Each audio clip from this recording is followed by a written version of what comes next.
Today we're starting section 4.7 where we're going to be learning to work backwards on the unit circle. Instead of me giving you the angle of the trig function and then you determining the sides, you're going to be given the sides and the trig function and figure out what the angle measurement was. A term that we've looked at before is one-to-one, and essentially this means that it passes a horizontal line test just like it's a function if it passes a vertical line test. The reason we need to have this one-to-one term in here is because when we take the inverse of a function, it flips the graph in such a way that if it passes the horizontal line test, then the inverse will also be a function. What's going to be most important for us is if we say that a function is one-to-one, then it does have an inverse. So basically, if you pick the coordinate on the original graph, then the inverse will flip the x and the y coordinates. Now, one comment about notations, usually we use negative exponents to indicate a reciprocal, but in this case, we're using it to indicate the inverse of the trig functions.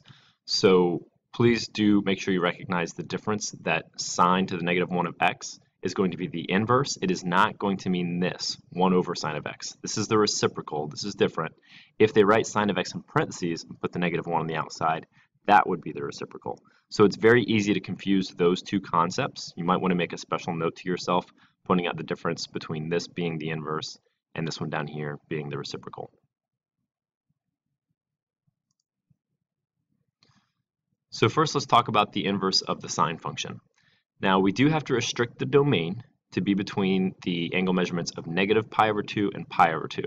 The reason we do that is so that there's only one answer, and this comes down to our one-to-one concept. If we let the graph continue all the way across the unit circle, and we can see this on here, for example, if I say, when does sine equal 1/2? If we were using the entire unit circle, you would see that the sine value equals 1/2 here at 30 degrees, and it equals positive 1/2 over here at 150 degrees. So what we're doing is we're ignoring everything on the left-hand side of the unit circle for the sine inverse. We're only using the right-hand side. That way, each y value you see only occurs once. Now, we do have the positives and the negatives of each number, 1/2 and -1/2, but that's okay. Those are still different y values. We're just cutting off the left-hand side so that we don't have a whole bunch of duplicates going across the unit circle. So that's why we had to do the one-to-one definition, and it's why we're restricting our domain to be only between the angles of -π/2 and π/2. Remember, -π/2 means going clockwise that distance π/2. It's the same as 3π/2 essentially, and positive π/2 means going counterclockwise π/2. So we're just looking at the angles in between these two regions. The way you'll be doing these questions is looking at the y coordinates. If they say sine inverse of x, you need to focus on the y coordinates on your unit circle and then find the angle for the specific coordinate that they've mentioned. So we'll look at a couple of examples. The first example says sine inverse of square root of 2 over 2. So we're going to look at the y coordinates, find where the y coordinate is square root of 2 over 2, and then we're going to state the angle. Now, they didn't actually specify whether they wanted degrees or radians, because sometimes you'll have to do one, sometimes you'll have to do the other. So I'm planning on writing both angles here, but usually the directions will specify which form they want their answer in. So following along the right-hand side of the graph only, I see the y equals square root of 2 over 2 value here. So my answer is either 45 degrees or π/4.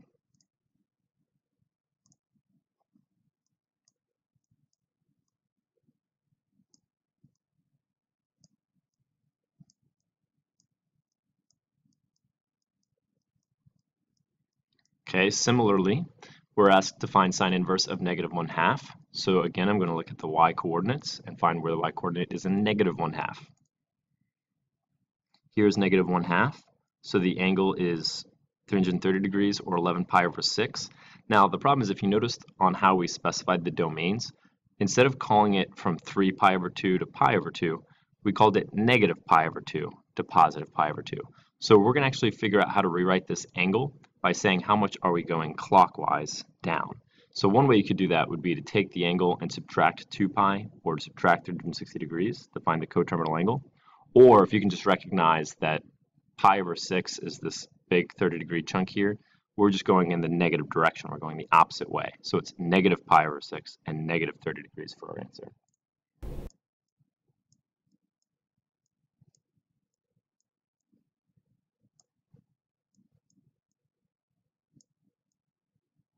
Now again, the reason it's important that we express our answer in this notation is because if we look back at the rules for inverse sine, we said that we need our rules specified between negative pi over 2 and pi over 2, or it could have said from negative 90 degrees to positive 90 degrees.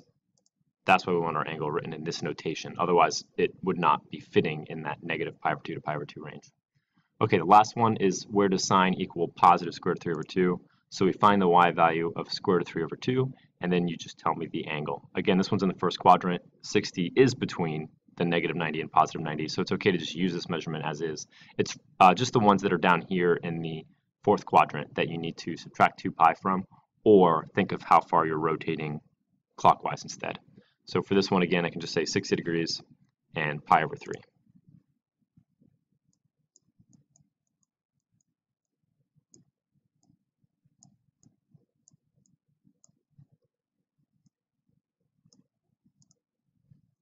Next, we're going to talk about the cosine inverse function. This one also is going to have a restriction on the domain, but the restriction is going to be different, and this is where it starts to get confusing from one trig function to the next. So now we're going to be focusing on the unit circle anywhere from 0 to pi, so that the function is 1 to 1. That way we'll only have one answer. Because if we look at the cosine function, that's based on the x coordinates. So now I can't use the right-hand side of the graph. Otherwise, I would see positive square root of 3 over 2 and positive square root of 3 over 2 occurring twice. I can't have two different answers when I say where does x equal square root of 3 over 2. So what we're instead doing is we're focusing on the top half of the unit circle for cosine. That way you only see each of the x values occurring one time, although it does again repeat the positives and the negatives. So that's okay because those are different numbers. So for cosine, focus on the top of the unit circle. For sine, focus on the right-hand side of the unit circle. The good news for cosine is since we're using from 0 to 180 degrees, you're going to be able to use the angles exactly as you see them. You're not going to have to do any weird adding or subtracting numbers on there. So if you see 135, you just say 135 degrees.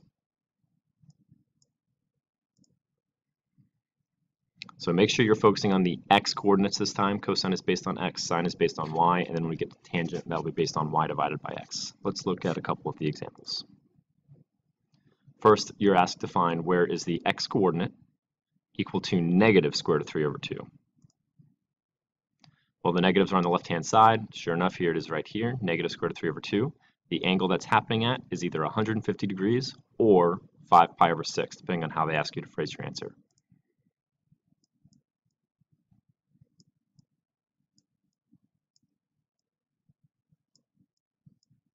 I'm only listing both because sometimes you'll have to use one in the answer, sometimes the other. So I'm just showing you that both of the answers are accurate. It's just two different ways of saying the same thing.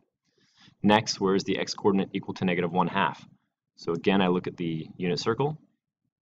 The x value of negative 1/2 occurs right here. So my answer is 120 degrees or 2 pi over 3.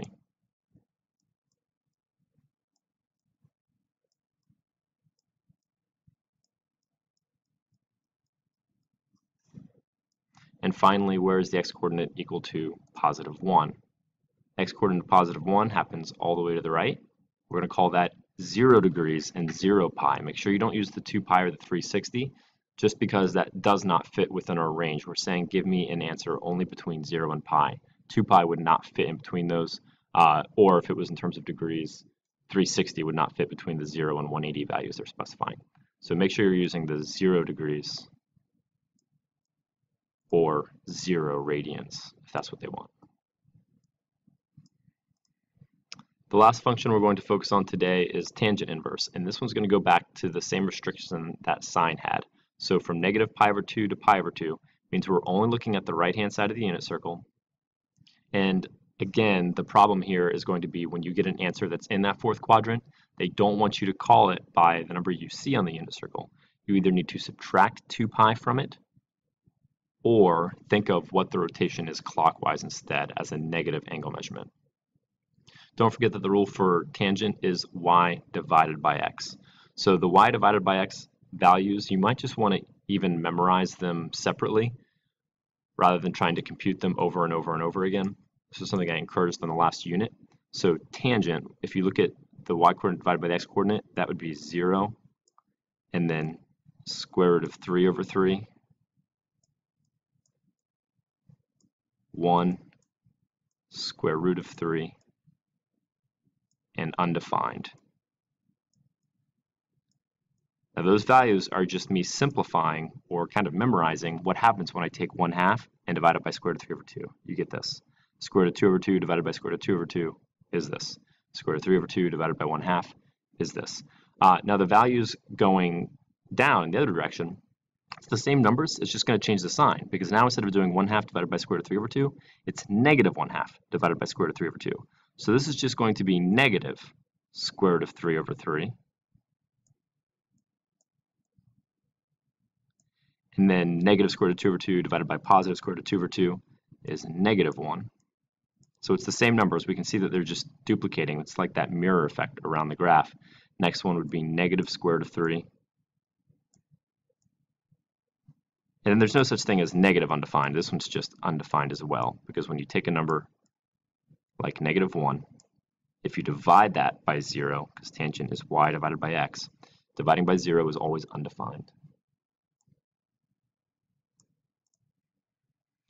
So make sure you're restricting your domain and specifying the angle with the appropriate notation. Specify it as an angle between negative pi over 2 and pi over 2. And then I do strongly encourage that you just learn those tangent values rather than trying to compute y over x over and over and over again.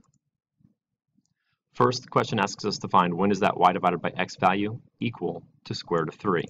Well, we just filled that in. We said square root of 3 happens up here. The negative version would be in the bottom quadrant. So positive square root of 3 for tangent happens at 60 degrees or pi over 3 radians.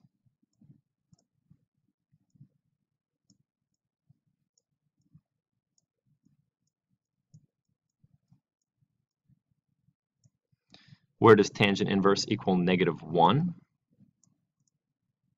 The negative 1 values, all the negative values, are in the fourth quadrant. Now again, be careful. I can't just write down 315 degrees or 7 pi over 4. What you might want to do is just think about how it's mirroring around the unit circle. So that's on the second line going down, which is the same as the second line going up. I just need to express these numbers as a negative value. I'm not going 45 degrees counterclockwise. I'm going 45 degrees clockwise. So the angle I want to pick is negative 45 or negative pi over 4 to make it fit in the domain.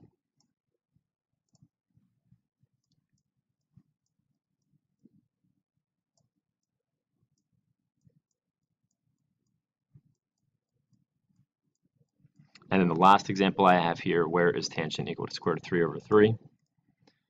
We listed that one right here at the very first tick mark, so we're going to call that pi over 6 or 30 degrees.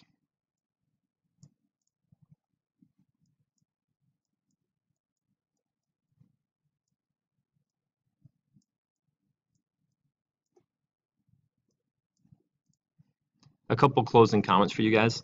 If you are ever asked to evaluate a trig inverse using values that are outside of the domain, for example, cosine inverse of 3, well, if you look at the unit circle, there is no place where you're going to hit an x-coordinate of positive 3. All of the values are stuck between x-coordinates of 1 and negative 1. So as soon as you go outside of that range of x values, it's impossible to evaluate. There's no angle that happens at. Same thing happens with sine based on the y-coordinates. If the y-coordinates go above 1 or below negative 1, that will never happen for sine. So those things they just can't occur. Now tangent's a little bit trickier because you do hit other numbers. So for our comments, just keep in mind that cosine inverse of 3, for example, it will have no solution because cosine is stuck between the values of negative 1 and 1. It never hits that value. So you would just say no solution if that pops up as a question. Also, another notation comment. I've been writing the questions in terms of sine to the negative 1 of x, cosine to the negative 1 of x, and tangent to the negative 1 of x. Another popular notation is to call those arc sine of x, arc cosine of x, or arc tangent of x.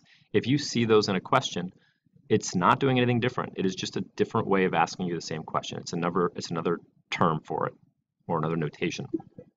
So make sure you're using the same process. Whatever angle they put in for x, just find that y-coordinate, x-coordinate, or y divided by x coordinate, and then state what the angle is in degree or radian terms. If you need to evaluate any of these in your calculator, because sometimes they might ask you ones that aren't on the unit circle. So if it's not one of the sine values we're used to computing, the 1/2 square root of 3 over 2, square root of 2 over 2, if it's not one of those values that we use all the time for sine and cosine, then you probably need to use your calculator for that one, in which case that's when you use the sine to the negative 1, cosine to the negative 1, or tangent to the negative 1 keys. Most calculators have those indicated by you hitting second and then pressing sine, cosine, or tangent. So if you have to use a calculator, just make sure you're using the to the negative 1 power ones. That's what those functions were for. And that's all for the notes today. Thank you.